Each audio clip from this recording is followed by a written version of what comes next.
So, what is dirty in React? In fact, dirty is not only for React, it's actually general purpose term in computer science, but I came across when I was working for a project with Florida Blue. We're creating a lot of forms with 130 fields, like huge forms.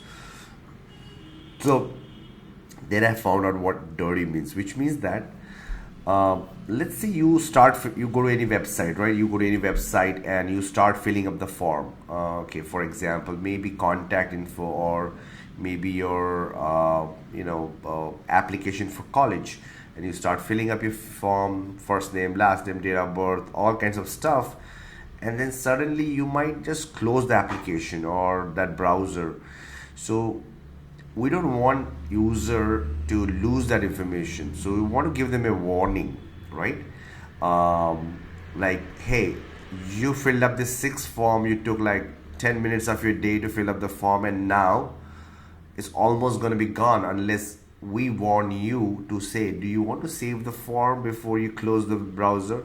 So that's what that's what we aim to achieve. Okay, so this can be either like for the new form, or it can be edit forms. You can, like, let's say you filled up the application and then you want to go edit something. Or so even if in the edit case you started with something and then you filled up some form, you edited, but you forgot to save. Again, we need to give a warning to user, right? So that's the aim. So we call the form dirty when the initial state, you started with something and then the later state doesn't match, which means that you started, the form is not where it was supposed to be. Okay. um, so how do we find out if the form is dirty or not? Okay.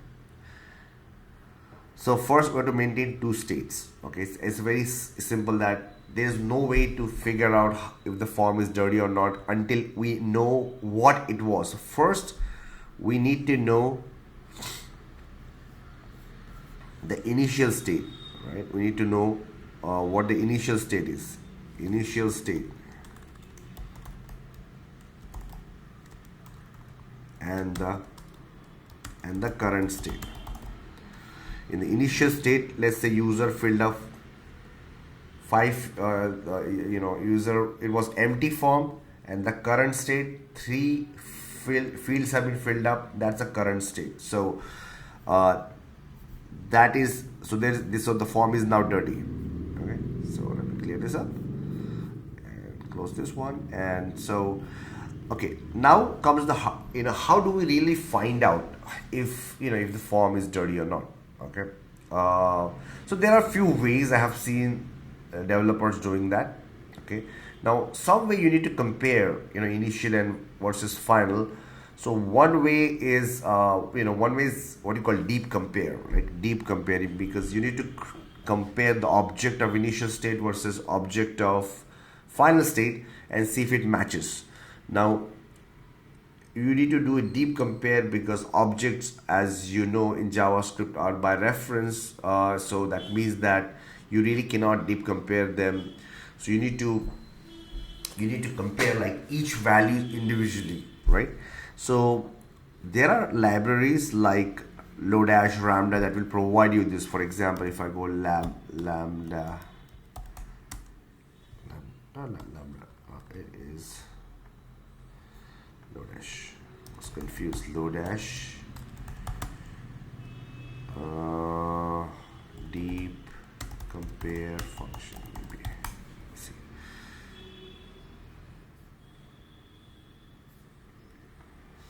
Lodash.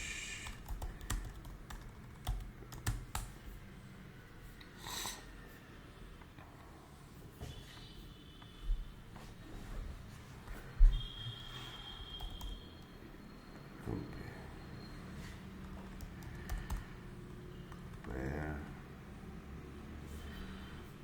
We have to rely on Google now.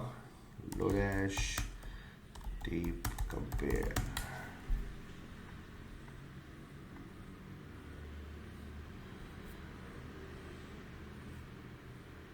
So here you'll see that is equal is a what you call a deep comparison.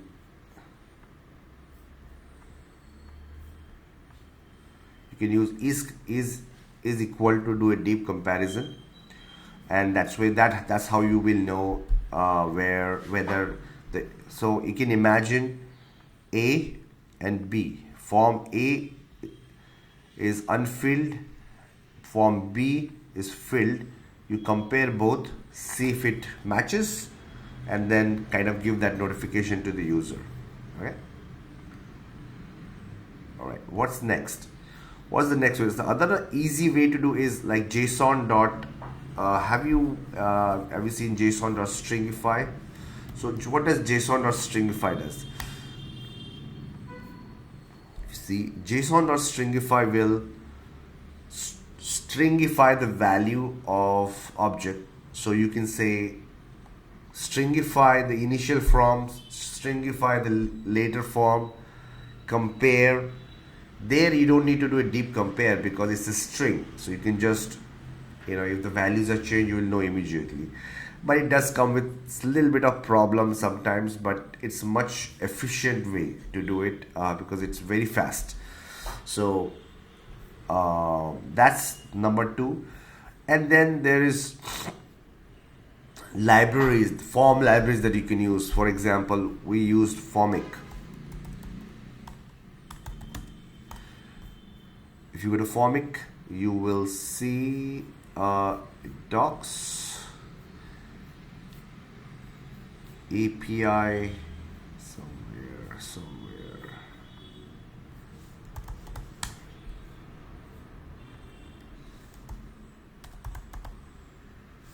Okay, here you see dirty.